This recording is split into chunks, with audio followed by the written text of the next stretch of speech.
আব্দুল হক বাংলাদেশের একজন সাংবাদিক ও সাহিত্যিক। দেখো, এদিকে একটা খেয়াল করার বিষয় আছে, যারা সাংবাদিক তারাই কিন্তু পরবর্তীতে সাহিত্যিক হয়ে যাচ্ছে, বা যারা সাহিত্যিক পরবর্তীতে তারাই ম্যাক্সিমাম সাংবাদিকতার পেশাটা নিচ্ছে। তো এই ধরনের বিশ্লেষণমূলক লেখা তারাই বেশি লেখে। তুমি পত্রপত্রিকা পড়লে দেখতে পাবা যে কোনো একটা লেখার বিশ্লেষণমূলক লেখা বা কোনো একটা ঘটনার বিশ্লেষণমূলক ঘটনা সাধারণত সাংবাদিক বা সাহিত্যিকরাই লিখে থাকে।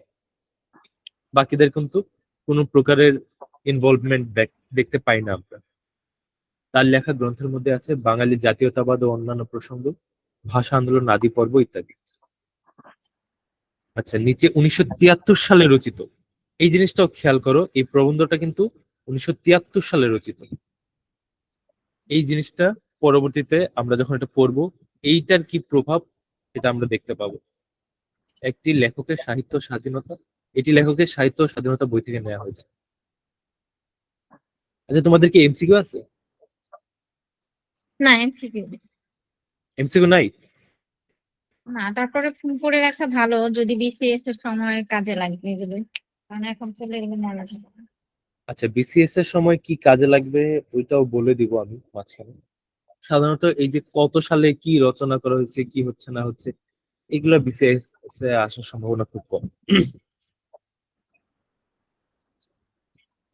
তবে এই জিনিসটা একটু ভালো করছে, এমসিকিউ হয়তো একদিন নাম্বার ভুল হয়ে যেতে পারে, কিন্তু লেখার মধ্যে যাই লেখো না কেন নাম্বার তো পাবে। আবার একদিক দিয়ে খারাপও হয়েছে, এমসিকিউ যেটা তুমি ফুল মার্কস পাইতে পারতা, লেখার মধ্যে ওটা পাচ্ছ। হ্যাঁ। বাংলা ভাষার সংকট ও সম্ভাবনা, সংকট ও সম্ভাবনা, এই দুইটা বিষয় নিয়ে এখানে আলোচনা করা হয়েছে। কিসের? বাংলা ভাষার। আচ্ছা, আমি পড়ে যাচ্ছি। বাংলাদেশের সংবিধান কার্যকর হলো 16ই ডিসেম্বর। জেনারেল নলেজ, বাংলাদেশের সংবিধান কার্যকর হয়েছে 16ই ডিসেম্বর। বাংলাদেশের ইতিহাসের সবচাইতে বিখ্যাত এবং উজ্জ্বল দিবস। বিখ্যাত এবং উজ্জ্বল দিবস কেন? কারণ বিজয় হচ্ছে, দিবস। হ্যাঁ, বিজয় দিবস।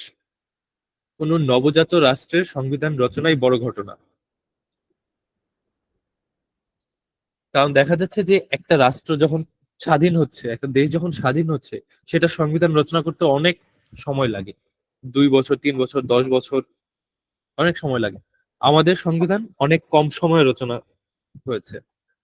অনেক কম সময় রচিত হওয়ার কারণে এখানে বলা হচ্ছে যে কোনো নবজাত রাষ্ট্রের সংবিধান রচনাই বড় ঘটনা। কিন্তু বাংলাদেশের সংবিধান রচনার একটা গুরুত্ব এই যে ইতিহাসে এই প্রথম বাংলা ভাষায় একটি রাষ্ট্রের সংবিধান রচিত হলো। এর আগে কিন্তু বাংলার কোনো গুরুত্বই ছিল না, না রাষ্ট্রীয় পর্যায়ে, না সাংবিধানিক পর্যায়ে, না কোনো কিছু লেনদেন পর্যায়ে। আমরা শুধু মুখের ভাষাতেই বাংলাটা করতাম, অথবা সাহিত্যে আমরা ওটা একটা রূপ দেখতে পেতাম, বাট বড় কোনো পর্যায়ে বাংলাকে ব্যবহার করা হতো না। রাজনৈতিক সংগ্রাম ছাড়াও এই সংবিধানের অবিচ্ছেদ্য সম্পর্ক ভাষা আন্দোলনের সঙ্গে। অর্থাৎ কি, আমরা কিন্তু প্রথমে কি চেয়েছিলাম? রাষ্ট্রভাষা বাংলা চাই। আমরা কিন্তু মাতৃভাষা বাংলার জন্য আন্দোলন করি নাই, আমরা আন্দোলন করেছি রাষ্ট্রভাষা বাংলার জন্য এবং বাংলা ভাষায় একটা সংবিধান রচনার জন্য। তার মানে রাজনৈতিক সংগ্রাম ছাড়াও এই সংবিধানের অবিচ্ছেদ্য সম্পর্ক ভাষা আন্দোলনের সঙ্গে।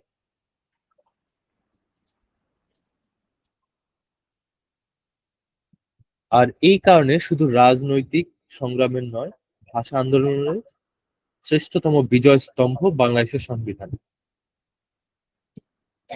অর্থাৎ শুধুমাত্র রাজনৈতিক সংগ্রামের এটা একটা স্থাপক বলা যায়, শুধুমাত্র রাজনৈতিক সংগ্রামের নয়, বরঞ্চ ভাষা আন্দোলনেরও একটা প্রতীক হিসেবে এটা বিবেচিত হয়। বিজয় দিবস, সংবিধান দিবস এবং ভাষা আন্দোলনের একটি বিশেষ পরিণতি লাভ একসঙ্গে মিশে গেল।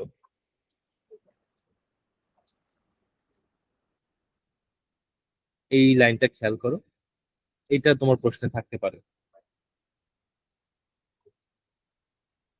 বাংলা ভাষার এবং ব্যাপকতম অর্থে বাংলা সাহিত্যের অগ্রগতির দিক দিয়ে দেখতে গেলে এই সংবিধান রচনার একটি তাৎপর্য হচ্ছে এই এটি ভাষার বিশেষ এক গুণগত পরিণতি লাভের উদাহরণ।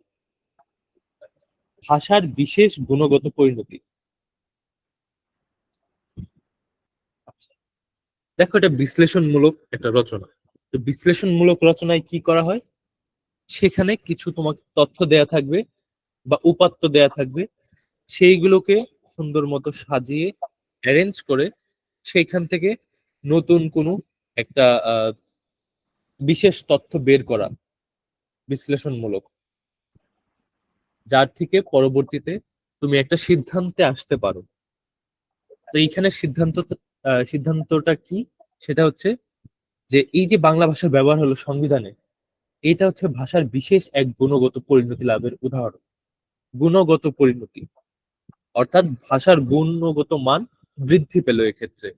সংবিধানের কাজ রাষ্ট্রীয় আদর্শ ও কাঠামোকে ধরে রাখা এমন ভাষায় যার মধ্যে ভাবাবেগ, অস্পষ্টতা, ব্যর্থতা, বাহুল্য অথবা অন্য কোনো প্রকার ত্রুটি এবং শৈথিল্যের অবকাশ নেই। সংবিধানের কাজ রাষ্ট্রীয় আদর্শ ও কাঠামোকে ধরে রাখা। তো এত বড় গুরুত্বপূর্ণ একটা কাজ, যেইটা সেই সংবিধানের মধ্যে আমরা বাংলা ভাষাকে ব্যবহার করছি, এই ভাষার মধ্যে ভাবাবেগ থাকতে পারবে না। অর্থাৎ আমি আবেগ দিয়ে কিছু লিখবো না, বরঞ্চ আমি যুক্তি দিয়ে লিখবো, লজিক দিয়ে লিখবো। অস্পষ্টতা একদমই থাকবে না, কারণ এইখানে একটা জিনিস খেয়াল করার বিষয়, যে আমি কিন্তু এটা কাদের জন্য বানাচ্ছি, সর্বস্তরের মানুষের জন্য। ঢাকা শহরের একজন শিল্পপতির জন্য এটা যেইভাবে প্রযোজ্য হবে, বাংলাদেশের যে কোনো প্রান্তিক জনগোষ্ঠীর জন্য সেটা একদম ওইভাবেই প্রযোজ্য হবে। অর্থাৎ সে যাতে এই ভাষাটা বুঝতে পারে। একজন গ্রামের মানুষ, কঠিন ভাষায় আমি একটা বাংলা লিখলাম বা সংস্কৃতের সাথে মিলিয়ে একটা শক্ত করে একটা বাংলা লিখলাম, অথচ সে এটা বুঝতেই পারলো না, তখন কি সে সংবিধানটা মানবে বা সংবিধানের ওই রুলস রেগুলেশন ফলো করে চলতে পারবে? পারবে না। তারপর হচ্ছে ব্যর্থতা। ব্যর্থতা বলতে আমরা ডাউট বুঝাই, সন্দেহ বুঝাই। কেন সন্দেহ? ব্যর্থ শব্দের এইটা যদি আমি ভাঙাই, তাহলে আসছে দুই অর্থ, দুই রকম অর্থ। তার মানে একটা লাইনের দুই রকম অর্থ থাকা যাবে না।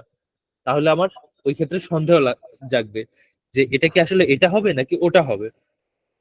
বাহুল্য, আমি কথাটা বাড়াতে পারবো না, যেই কথা ঠিক এক্স্যাক্টলি ওই জিনিসটাই আমাকে পয়েন্ট টু পয়েন্ট বলতে হবে।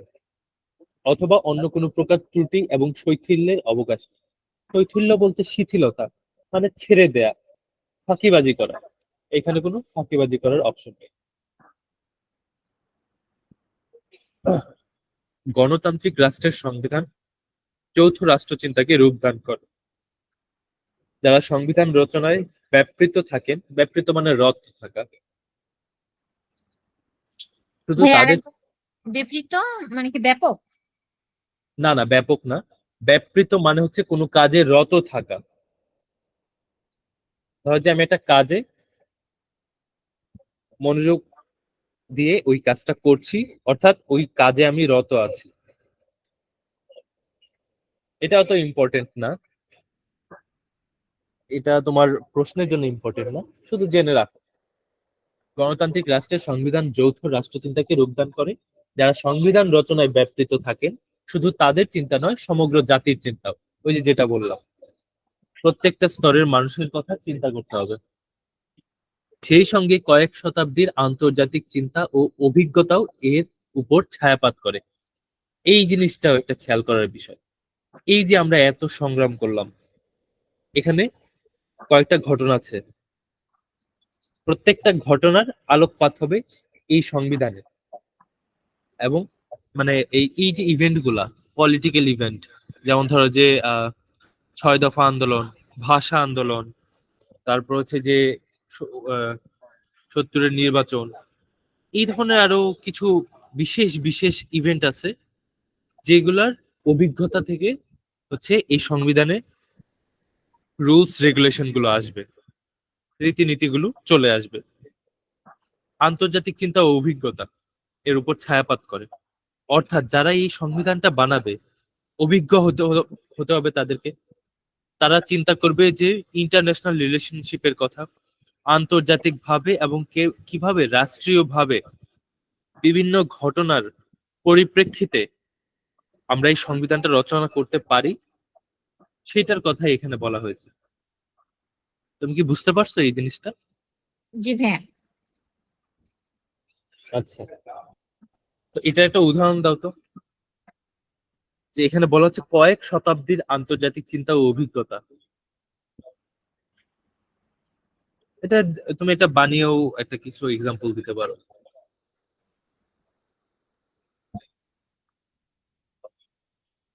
বলতে পারবা?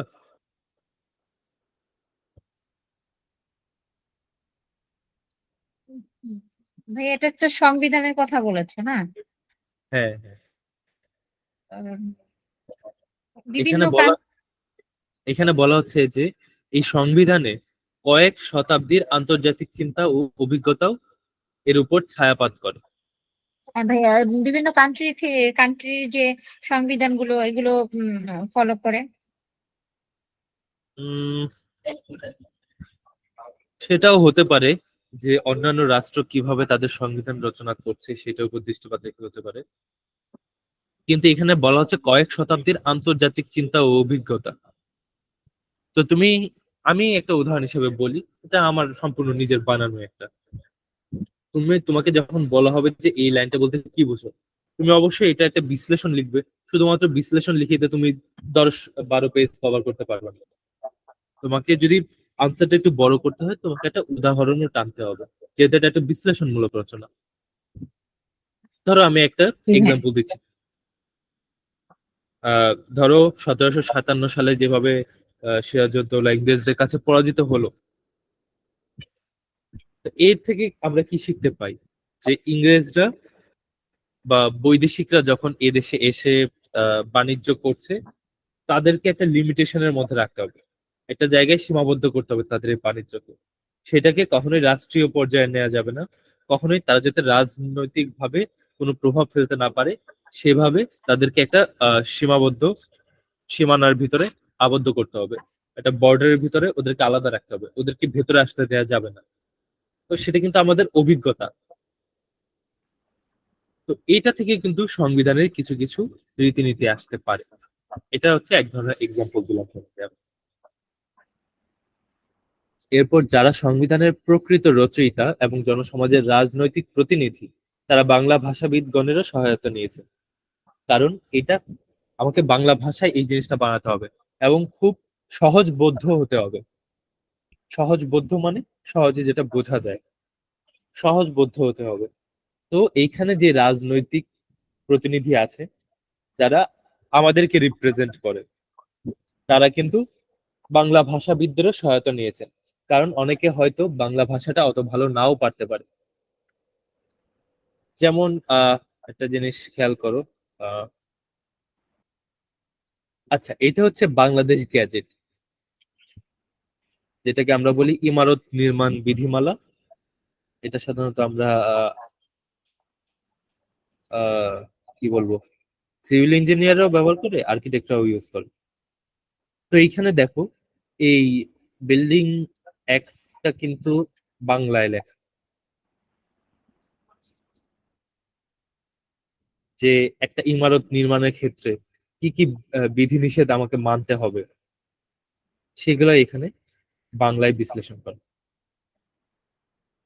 অর্থাৎ কি, বাংলাটা এই পর্যায়ে চলে গেছে যে আমি আমাদের যত রুলস এবং রেগুলেশন আছে সেগুলো বাংলায় লিখবো, যাতে সর্বস্তরের মানুষ এটা বুঝতে পারে। যেমন একটা লাইন আমি যদি পড়ে শোনাই তোমাকে: বিভিন্ন সমাবেশ স্থলে নির্দিষ্ট সংখ্যক হুইল চেয়ার ব্যবহারকারীদের উপযোগী আসন সংরক্ষিত ও সমভাবে বন্টিত থাকিতে হইবে। দেখছো, তার মানে তুমি এখানে কিন্তু বুঝতে পারছো যে এখানে সিটিং নিয়ে বলা হচ্ছে, এবং হুইল চেয়ারে যারা বসবে তাদের সহজ গম্যতার একটা বিষয় এখানে বলা হচ্ছে। এই কারণ হচ্ছে বাংলা ভাষাটা দরকার, যাতে কেউ যদি, ধরো যে গ্রামের দিকে হোক বা যে কোনো জায়গায় হোক, মফস্বল শহরে হোক, এটা 2 তলা 3 তলা বা এই ধরনের কিছু বিল্ডিং বানায়, তাহলে তাকে তো বিধিনিষেধটা মানতে হবে। এখন সে যদি ইংরেজি না জানে, বা অন্য ভাষা না জানে, সে কিভাবে এই রুলস গুলো মানবে? সেই ক্ষেত্রে বাংলা ভাষাটা খুবই গুরুত্বপূর্ণ একটা ভূমিকা পালন করে। এই যে আমি জিনিসগুলো দেখালাম, তুমি এটাকেও উদাহরণ হিসেবে টানতে পারো। বুঝতে পারছো কি বলছি? জি ভাইয়া। তুমি কি এই জিনিসটা নোট করছো একটু আগে আমি যেটা দেখালাম? জি ভাইয়া। আচ্ছা, একটু আগে আমি কি দেখালাম বলো তো? বিল্ডিং যে বানায় এটার গেজেট আর কি, সরকারি যে গেজেটটা। আচ্ছা, এটা হচ্ছে বাংলাদেশ গ্যাজেটের বিল্ডিং কনস্ট্রাকশন অ্যাক্ট বা ইমারত নির্মাণ বিধিমালা। তো এই ধরনের আরো অনেকগুলো বিধিমালা আছে। তুমি যদি যে কোনো মন্ত্রণালয়ের ওয়েবসাইটে যাও, সেখানে দেখবে তাদের প্রকল্প অথবা বিধিমালা অথবা হচ্ছে যে আহ, এই ধরনের কোনো অ্যাক্টের পিডিএফ ওখানে দেয়া থাকে। তো সেখানে তুমি ওগুলা ঘাটাঘাটি করে ওখান থেকে কোনো একটা নাম বের করে দিয়ে দিতে পারো। যেমন ধরো যে বাংলাদেশের যত প্রত্নতাত্ত্বিক জায়গাগুলো আছে বা হেরিটেজ প্লেস, ঐতিহাসিক স্থানগুলো, এগুলোর সম্পর্কেও কিন্তু রুলস আছে প্রত্নতত্ত্ব অধিদপ্তরের, সেগুলো বাংলায় লেখা। সম্মিলিতভাবে তাদের মনে রাখতে হয়েছে আদালতে এবং ময়দানের সম্ভাব্য চ্যালেঞ্জের কথা। এই দেখো, আদালতে যখন এটা রায় দিবে, সে যদি ইংলিশে রায় দেয় কেউ এটা বুঝতেই পারলো না, এবং লিখলেও ইংলিশে। অথচ আদালত হচ্ছে বাংলাদেশে একটা বড় মাপের আহ, সংগঠন বা প্রতিষ্ঠান, যাই বলি না কেন। ভাই হাইকোর্টের ইগুলো নাকি সবই ইংলিশে হয় তো। হ্যাঁ, তো এইখানে একটা লাইনের উল্লেখ আছে যে এখানে প্রধানমন্ত্রী হচ্ছে বিচারপতিদের অনুরোধ করেছেন বাংলায় মামলার রায় লিখতে।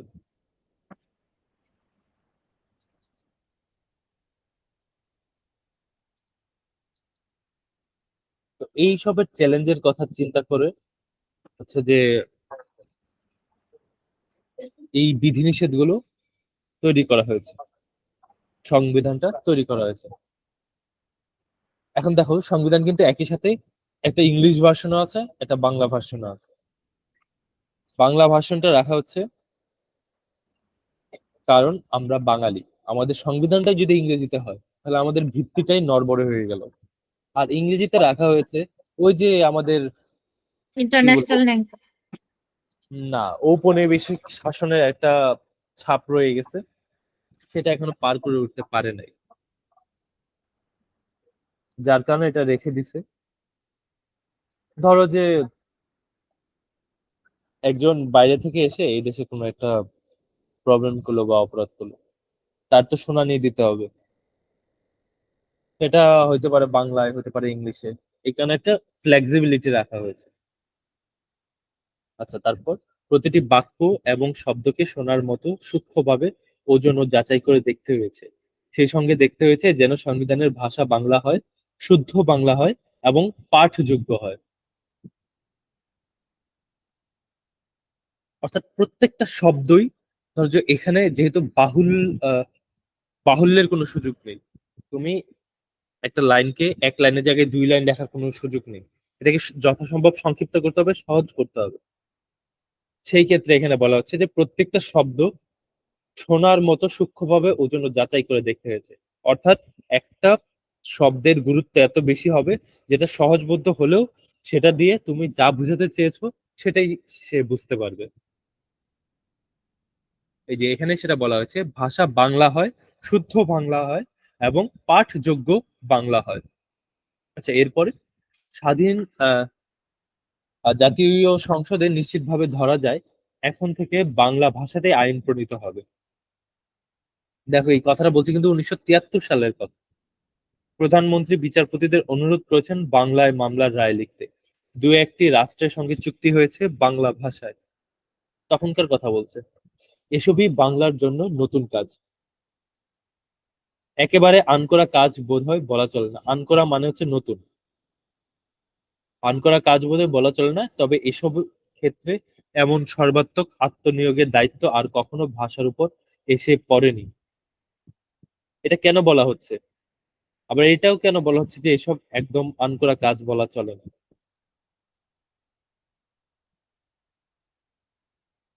আচ্ছা, একে তো বলছে এটা নতুন, আবার বলছে নতুন না।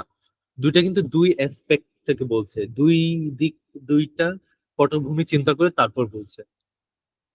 কারণ 1971 সালে স্বাধীনতার পর তো নতুন সংবিধান করতে হয়েছে। সেটা এখানে বিষয় না।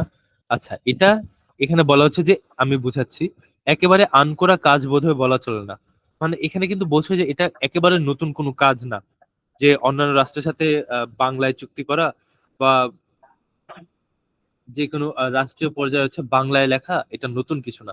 কারণ কি বলতো? কারণটা হচ্ছে বিভিন্ন ধরনের আহ প্রত্নতাত্ত্বিক নিদর্শনের মধ্যে আমরা কিছু শিলালিপি কিন্তু পাই, কিছু প্লেট পাই, যে শিলালিপিতে ধরো যে বিভিন্ন রাজাদের আহ আদেশ নিষেধ এগুলো কিন্তু লেখা থাকতো।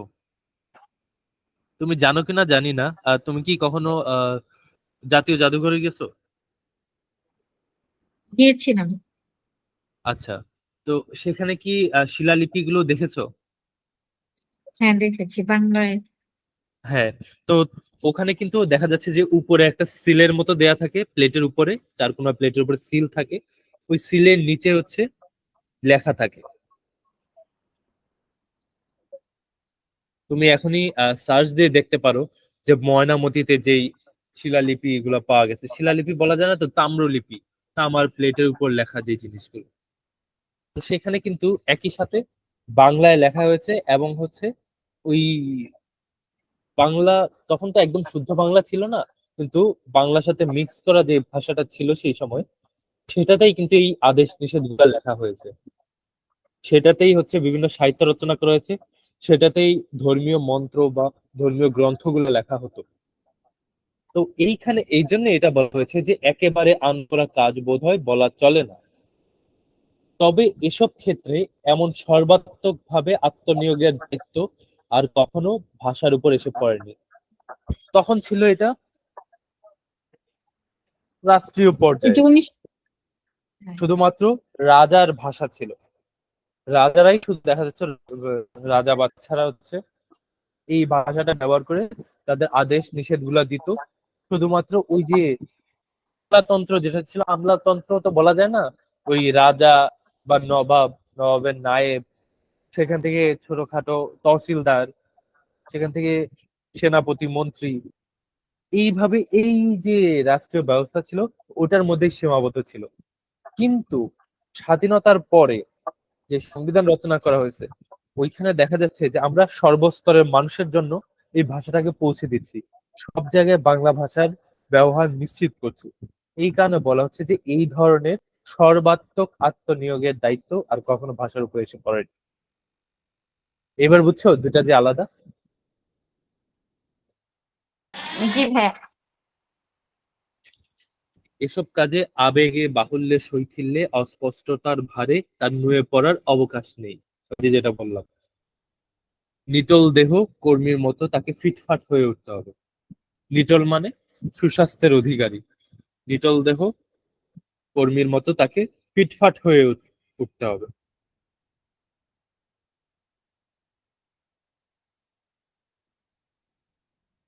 কোন রকম সাহিত্য সৃষ্টি নয়, বাস্তব নিপুণতাই হবে তার যোগ্যতার মাপকাঠি।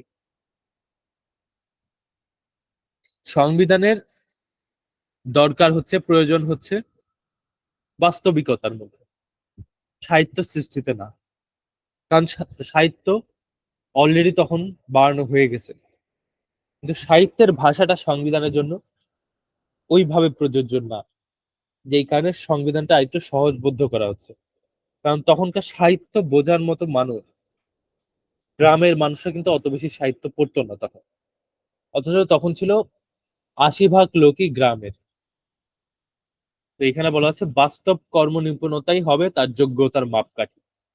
সংবিধানের কথা বলছে। আরো দুটি ক্ষেত্রে বাক্য ও শব্দকে সব সময় ঠিক ওই রকম শোনার মতো ওজন করার দরকার না হলেও যথেষ্ট কর্মনিপুণ হতে হবে। সেই দুটি ক্ষেত্র হচ্ছে প্রশাসন ও উচ্চশিক্ষা।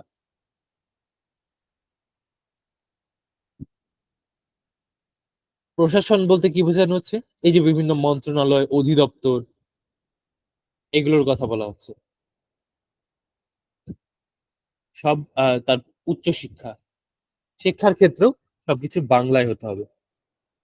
প্রশাসনের ভাষা এবং উচ্চশিক্ষার মাধ্যম সঠিকভাবে বলতে গেলে প্রধান প্রধান মাধ্যম হবে বাংলা। আচ্ছা, এখানে প্রধান মাধ্যমের কথা কেন বলা হচ্ছে? কারণ এই দেশে বাংলা ছাড়াও অনেক ক্ষুদ্র নৃগোষ্ঠী আছে যারা হচ্ছে নিজেদের ভাষায় কথা বলে। আমি যদি সব বাংলাতেই বলি তাহলে এই আদিবাসীরা কি ভাষায় কথা বলবে? বর্তমানে কিন্তু এদের বোর্ড বই প্রণয়ন শুরু হয়েছে, কয়েকটা ভাষার বোর্ড বই হয়ে গেছে, যেমন হচ্ছে চাকমা, মারমা, গারো, ঠিক আছে? এরকম আরো কয়েকটা ভাষার বোর্ড বই বানানোর পিছনে হচ্ছে যে কাজ করা হচ্ছে, বাট ওগুলো এখনো বানানো হয়নি।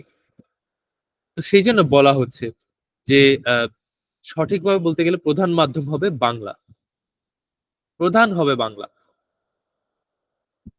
কারণ দেখা যাচ্ছে যে অনেক আদিবাসীদের নিজস্ব কোনো বর্ণ নাই, তাদের ভাষাটা বাংলা ভাষাতেই লেখা হয়। শব্দগুলা বাংলা না হলেও মানে হরফ গুলা হচ্ছে বাংলার হয়ে থাকে। তো সেই হিসেবে আমরা বলতে পারি যে এই দুইটা ক্ষেত্রে প্রধান মাধ্যম হবে বাংলা। সব রকমের জ্ঞান ধরে রাখতে হবে এবং ছাত্রদের কাছে পরিবেশন করতে হবে বাংলা ভাষায়। সেসব যেসব দুরূহ বিষয়ে বাংলা ভাষায় কখনো কিছু লেখা হয়নি সেসব বিষয়ও। আচ্ছা, এই জিনিসটা খেয়াল করো, শিক্ষার্থীদের জন্য কেন বাংলা ভাষায় কথা লেখা হচ্ছে? কারণ যদি আমি বিজ্ঞানের কথা চিন্তা করি বা ম্যাথমেটিক্যাল বিভিন্ন টার্মের কথা চিন্তা করি, এগুলো যদি বাংলায় লেখা না হয় তাহলে কিন্তু স্টুডেন্টরা এগুলো বুঝতে পারবে না।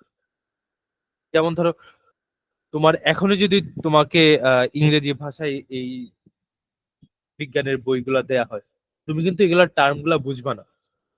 কিন্তু যদি বাংলা দেয়া হয় তাহলে কিন্তু তুমি ধরে নিতে পারো যে আচ্ছা, এটা তো গড় বর্গ বেগ বা গড় বর্গ বেগের বর্গমূল, এই ধরনের কিছু একটা বলা হচ্ছে, তাহলে বর্গের সাথে নিশ্চয়ই এটা একটা সম্পর্ক আছে। ওইভাবে তুমি চিন্তা করতে পারবা। এরপর তুমি যখন ইন্টারে উঠবা সেইখানেও কিন্তু বাংলাতেই পড়ানো হচ্ছে।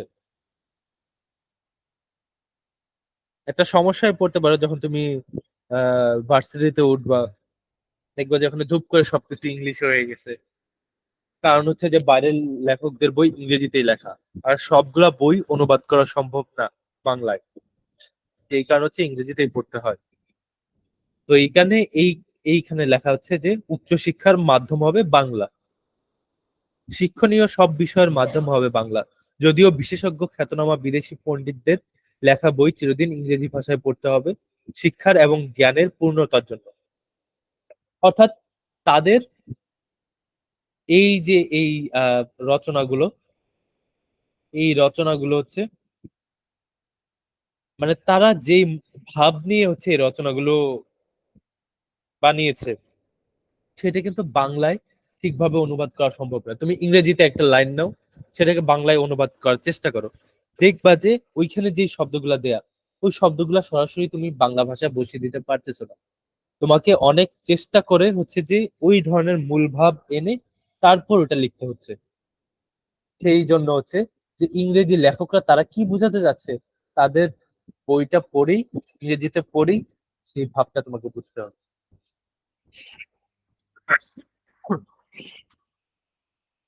শুধু ইংরেজি ভাষায় কেন, সকল উন্নত ভাষায় দুরূহ বিষয়কে প্রকাশ করার ক্ষমতা বাংলা ভাষার আছে। এই পরিচয় 19 শতক থেকেই কম বেশি পাওয়া যাচ্ছে।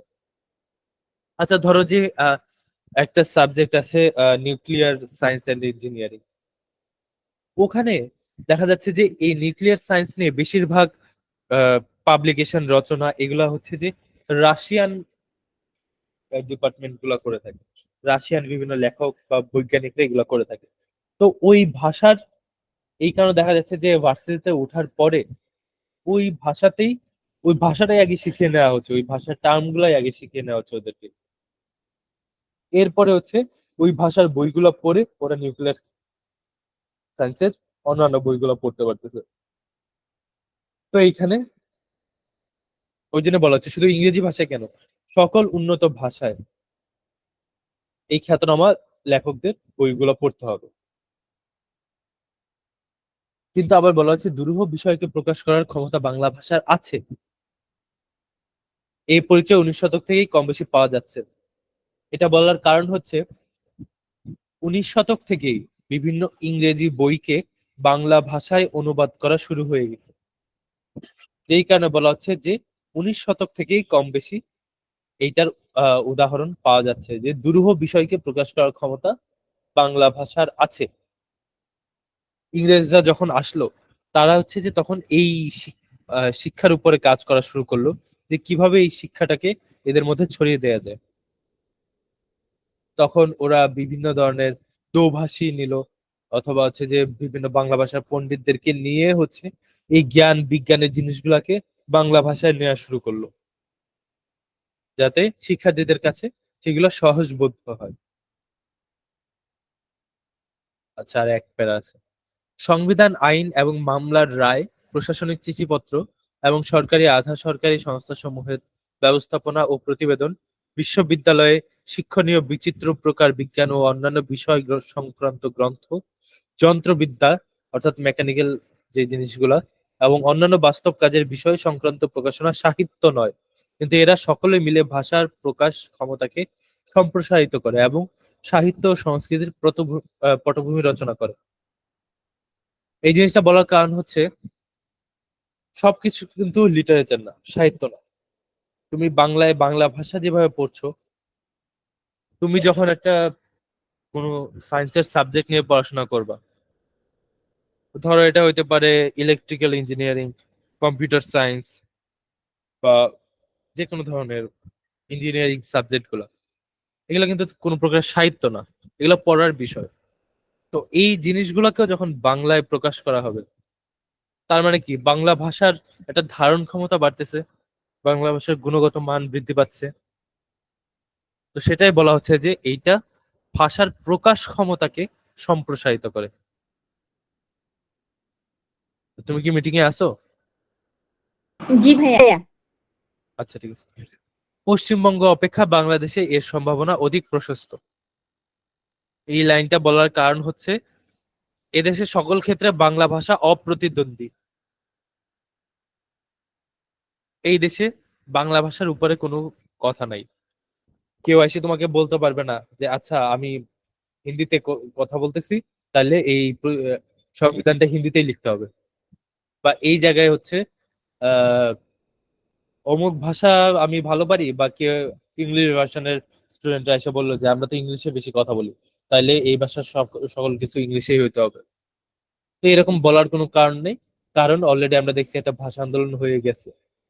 এদেশের সকল ক্ষেত্রে বাংলা ভাষা অপ্রতিদ্বন্দ্বী, কিন্তু জ্ঞান ও সংস্কৃতি এবং আন্তর্জাতিক সম্পর্কের জন্য যতখানি ইংরেজির প্রয়োজন, তার অতিরিক্ত সবকিছুর ধারণ ও প্রকাশের দায়িত্ব নিতে হবে বাংলা ভাষাকে। অর্থাৎ আমি যখন ইন্টারন্যাশনাল রিলেশনশিপের জন্য যা কিছু করতেছি, বাইরের দেশের সাথে সম্পর্ক স্থাপনের জন্য যা করতেছি, আমি কিন্তু ইংরেজি ভাষাটাকে তখন প্রাধান্য দিচ্ছি, কারণ অন্যদেরকে বাংলায় বললে তারা সেটা বুঝবে না। কিন্তু দেশে যখন আমি কাজ করতেছি, তখন কিন্তু বাংলাটাই সর্বেসত্তা। বাংলাটাতেই আমরা সবকিছু বুঝি, বাংলাটাতেই আমরা সব কাজ করি। তো এই জন্য বলা হচ্ছে ইংরেজির যতখানি ইংরেজির প্রয়োজন, তার অতিরিক্ত সবকিছুর ধারণ ও প্রকাশের দায়িত্ব নিতে হবে বাংলা ভাষাকে। পক্ষান্তরে পশ্চিমবঙ্গে অনেকগুলি ক্ষেত্র থেকে শুধু সর্বভারতীয় প্রয়োজনে ইংরেজিকে সরানো যাবে না। অর্থাৎ মানে কি, তামিলনাড়ুতে তামিল ভাষায় কথা বলা হচ্ছে, উড়িষ্যায় ওড়িয়া ভাষায় কথা বলা হচ্ছে, আসামে আসামিজ ভাষায় কথা বলা হচ্ছে, মহারাষ্ট্রে মারাঠা ভাষায় কথা বলা হচ্ছে। তো এখানে দেখা যাচ্ছে প্রত্যেকটা স্টেটের আলাদা আলাদা স্টেট ল্যাঙ্গুয়েজ আছে, প্রদেশীয় ভাষা আছে। পশ্চিমবঙ্গের অনেকগুলো ক্ষেত্র থেকে শুধু সর্বভারতীয় প্রয়োজনে, অর্থাৎ এই স্টেটে অন্য স্টেটের মানুষের জন্য যে সংবিধানটা প্রযোজ্য থাকবে, তো অন্য অন্য স্টেটের মানুষগুলো এই ভাষাটা কিভাবে বুঝবে বাংলাটা, তখন তার জন্য ইংরেজিটা রাখতেই হবে। এবং অনেক ক্ষেত্রে একই প্রয়োজনে হিন্দিকে জায়গা দিতে হবে, জ্ঞান ও সংস্কৃতির নিজস্ব প্রয়োজনে নয়। এই কারণে পশ্চিমবঙ্গ অপেক্ষা বা বাংলাদেশেই বাংলা ভাষার ভবিষ্যৎ অধিকতর উজ্জ্বল। অধিকন্তু ঔপনিবেশিক শাসন থেকে মুক্তির জন্য সংগ্রাম এবং বিশেষ করে সশস্ত্র সংগ্রামের যে বিপুল অভিজ্ঞতা বাঙালির হয়েছে তাও একটা মহৎ সাহিত্যের রূপ নেওয়ার জন্য প্রতীক্ষা করছে। এই লাইনটাও খেয়াল করো, কি বলছে? যে বিপুল অভিজ্ঞতা বাঙালির হয়েছে তাও একটা মহৎ সাহিত্যের রূপ পাওয়ার জন্য প্রতীক্ষা করছে। 1973 সালের কথা বলা হচ্ছে, অর্থাৎ স্বাধীনতার 2 বছর পরের কথা বলা হচ্ছে। এই যে বিপুল অভিজ্ঞতা, স্বাধীনতা সংগ্রাম, এই যে এত অভিজ্ঞতা লাভ করলো বাঙালিরা, সেটা তো লিখে যেতে হবে। অলরেডি কিন্তু তখন লেখালেখি শুরু হয়ে গেছিল। আমরা যদি দেখি হুমায়ুন আহমেদের বিভিন্ন রচনায় এই ধরনের লেখা উঠে আসছে, যেমন হচ্ছে জ্যোৎস্না ও জননীর গল্প, দেয়াল। তুমি কি হুমায়ুন আহমেদের বইগুলো পড়ছো? না ভাইয়া। আচ্ছা, মাঝে মাঝে পড়বা, একটু রিল্যাক্স হওয়ার জন্য এইগুলো বই পড়তে হয়। পাশাপাশি হচ্ছে যে বই পড়লে হচ্ছে, এবার বর্তমানে তো এই যে কি বলে, এই বিশ্লেষণী চিন্তা কারোর থাকেই না। অনেক সময় ফিলোসফিক্যাল অনেক কিছু লেখা থাকে বই, এমন একটা লাইন পড়বা যেটা দেখবো যে একদম তোমার জীবনের সাথে মিলে যাইতেছে, বা কিছুদিন একটা ঘটনা ঘটলো ওটার সাথে মিলে যাইতেছে। অথবা তুমি জীবনের কোনো একটা ঘটনাকে নতুন আঙ্গিকে দেখতে পাচ্ছো, সেটা হচ্ছে বই পড়ার মাধ্যমে। সেই ক্ষেত্রে বইটা পড়তে হবে। তো এইখানে এইটাই বলা হচ্ছে যে পরবর্তীতে যে এই বিভিন্ন ধরনের সাহিত্য রচনা করা হবে, যেমন ধর স্বাধীনতা নিয়ে কিন্তু অনেক কবিতা আমরা দেখতে পাই। এই বইয়েও খুব সম্ভবত অনেকগুলা আছে, অ্যাড করা হয়েছে। তো এই জন্য বলা হচ্ছে 1973 সালে লেখক এই কথাই বলছে যে বিপুল অভিজ্ঞতা বাঙালির হয়েছে, তা তাও একটা মহৎ সাহিত্যের রূপ হওয়ার জন্য প্রতীক্ষা করছে। প্রতীক্ষা মানে অপেক্ষা করা। অপ্রতিরোধ্য প্রয়োজনের চাপেই বাংলা ভাষা ও সাহিত্যকে বাংলাদেশে সমৃদ্ধ হতে হবে, হওয়ার সম্ভাবনা অপরিসীম। অর্থাৎ কি? এই জন্যই এই প্রবন্ধের নাম হচ্ছে বাংলা ভাষা সংকট ও সম্ভাবনা। এখানে বাংলা ভাষা কিভাবে এখানে প্রসার লাভ করতে পারে সেটা সংকটের দিকটাও লেখা হচ্ছে এবং সম্ভাবনার দিকটাও এখানে উল্লেখ করা হচ্ছে। এগুলো তো শব্দের অর্থগুলা দেয়া। তো পরে কি বোঝা হলো? আচ্ছা, এই প্রশ্নের উত্তরগুলো আমাকে দাও তো, কি হবে বলো?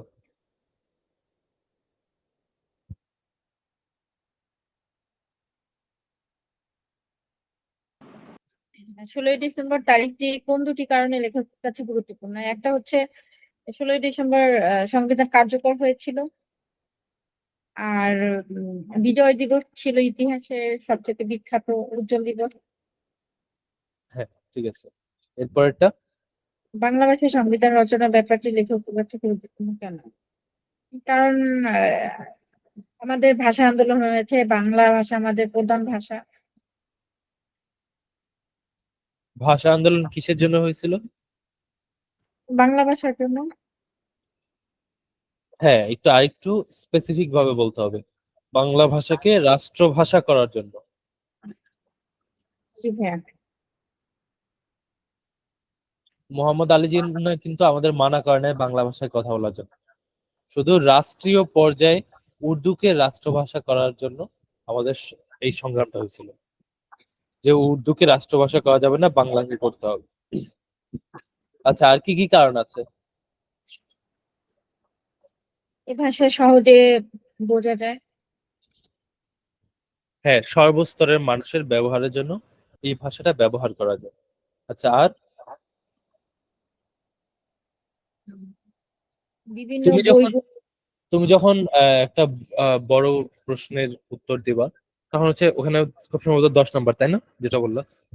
হুম, 10টা পয়েন্ট তো তোমাকে লিখতেই হবে। জি হ্যাঁ। তো এটা তোমার নেক্সট দিনের কাজ থাকবে, যে তুমি এই 10টা পয়েন্ট এখান থেকে বের করে নিয়ে আসবে। আচ্ছা। শুধুমাত্র পয়েন্ট গুলা নোট করলেই হবে, এত বড় করে লেখার দরকার নেই। আমি শুধু জিজ্ঞেস করবো আর তুমি বলে দেবা 10টা পয়েন্ট। এরপর হচ্ছে বাংলাদেশে বাংলা ভাষা প্রসার ও সমৃদ্ধির সম্ভাবনা বেশি কেন?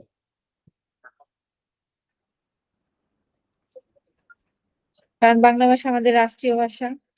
এই বাংলা ভাষার জন্য আমরা আন্দোলন করেছি, শহীদ হয়েছে। আচ্ছা, সব জায়গায় আন্দোলনের কথাটা বললে হবে না, বলতে হবে একটু ঘুরিয়ে বলতে হবে জিনিসটাকে, যে আমাদের ভিতরে বাংলা ভাষার প্রতি আবেগটা বেশি, এবং এখানে কিন্তু বলা হচ্ছে বাংলাদেশের কথা। তো বাংলাদেশেই এটা প্রসার ও সমৃদ্ধির সম্ভাবনা বেশি, কারণ হচ্ছে বাংলা ভাষা এইখানে সর্বসত্তা। পশ্চিমবঙ্গে বাংলা ভাষাটা ওইভাবে প্রাধান্য পায় না, কারণ হচ্ছে ওখানে একই সাথে হিন্দি এবং ইংরেজির প্রাধান্য আছে প্রাদেশিক ভাষা হিসেবে। কিন্তু বাংলাদেশে কিন্তু বাংলাটাই সর্বস্তরে ব্যবহার করা হচ্ছে এবং প্রধান ভাষা হিসেবে ব্যবহার করা হচ্ছে। একদম শেষ প্যারায় যেটা আমরা পড়লাম, ওই কারণটা এখানে আসতে পারে। আচ্ছা, এখানে বলা হচ্ছে তোমার মতামত দাও। যখনই বলা হবে তোমার মতামত দাও, এই প্রবন্ধের একটা লাইনও ওখানে আসবে না, সম্পূর্ণ তোমার নিজের মতামত আসবে। অর্থাৎ কি, বিশ্লেষণ ধর্মী এই প্রবন্ধ পড়ে তোমার বিশ্লেষণ করে একটা জিনিস বের করতে হবে। তো সেটার জন্য তোমার চিন্তা করতে হবে। ওখানে একভাবে লেখা আছে, তুমি সেম কথাটাই অন্য ভাষায় ঘুরিয়ে লিখবা। ওই যে সারাংশ সারমর্ম যেভাবে লেখো, ইংরেজিতে সামারি যেভাবে লেখো, ঠিক ওইভাবে লিখতে হবে। মানে লাইনটাকে একটু ঘুরিয়ে চেঞ্জ করতে হবে, শব্দগুলো পরিবর্তন করে দিতে হবে। আচ্ছা, লেখা নিয়ে মতামত। এইখানে এই যে তোমার নিজের মতামতের কথা যেটা বলছিলাম, যে ধরো এখান থেকে কোনো একটা লাইন নিলাম, লাইন নিয়ে এই যে এখানে দেয়া আছে, এটা প্রধানমন্ত্রী বিচারপতিদের অনুরোধ করেছেন বাংলায় মামলার রায় লিখতে। পাশে কিন্তু লেখা আছে লেখাটি 1973 সালের, কিন্তু কথাটি এখনো প্রাসঙ্গিক। কেন প্রাসঙ্গিক? কারণ তুমি যে যে ফার্স্টে যেটা বললা, যে এখনো ইংরেজিতে মামলার রায় লেখা হয়, সেটা হচ্ছে তোমার মতামত, সেটা হচ্ছে তোমার জিজ্ঞাসা। তো তুমি সেইখানে নিজের মতামত প্রকাশ করতে পারো। যখনই এই যে এইভাবে লেখা হবে যে তোমার মতামত দাও, তখন তুমি এই জিনিসটা কিন্তু তুলে ধরতে পারো যে লেখাটা 1973 সালের, কিন্তু এখনো প্রাসঙ্গিক। আচ্ছা, এটা কেন বিশ্লেষণমূলক লেখা?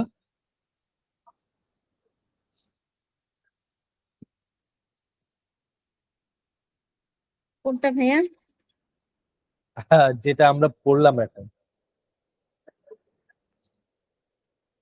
কারণ এটা ব্যাখ্যা করা হয়েছে। কি ব্যাখ্যা করা হয়েছে? এই যে সংবিধানটা সম্পর্কে এইখানে দেখো, কিভাবে এটা টাইটেলেই কিন্তু আসল জিনিসটা লেখা, বাংলা ভাষা সংকট ও সম্ভাবনা। বুঝবো। মানে কি? বাংলা ভাষা এই দেশে কিভাবে চলবে, আদৌ ঠিক মতো চলবে কিনা, এর সংকটপূর্ণ জিনিসগুলা কি কি, এবং এর বিভিন্ন দিকের সম্ভাবনার দিকগুলা কি কি, সেগুলাই এখানে বিশ্লেষণ করা হয়েছে। তো এগুলা বলতে পারতে হবে, এগুলো লিখতে পারতে হবে। এরপর দেখো এখানে লেখা আছে যে বিশ্লেষণমূলক রচনা কি কি, বা এটার ডেফিনেশনটা কি, অর্থটা কি। এখানে দেখো, বিশ্লেষণমূলক রচনার উপকরণ দুই ধরনের, উপাত্ত এবং তথ্য। তথ্যের একটা সংক্ষিপ্ত রূপ হচ্ছে উপাত্ত। ধরো, উপাত্ত দুই ধরনের হয়, এটা হচ্ছে গুণগত, আর এটা হচ্ছে পরিমাণগত। যেটাকে ইংরেজিতে আমরা বলি কোয়ালিটেটিভ ইনফরমেশন, আর এটা হচ্ছে কোয়ান্টিটেটিভ ইনফরমেশন। একটার মধ্যে কোয়ালিটি বিবেচনা করা হয়, গুণ বিবেচনা করা হয়, আর এটাতে কোয়ান্টিটি বিবেচনা করা হয়, পরিমাণটা বিবেচনা করা হয়। যেমন আমি বলতে পারি, আচ্ছা তোমার নাম কি, সরি ভুলে গেছি। মুনতাহা। আচ্ছা, মুনতাহা। ধরো যে আমি এটা বললাম যে হ্যাঁ, মুনতাহা রবিবারে 1 কিলোমিটার দৌড়ালো, সোমবারে 3 কিলোমিটার দৌড়ালো, বৃহস্পতিবারে দৌড়ালো 10 কিলোমিটার। এইটা হচ্ছে পরিমাণগত উপাত্ত, অর্থাৎ তুমি কত কিলোমিটার দৌড়াইলা।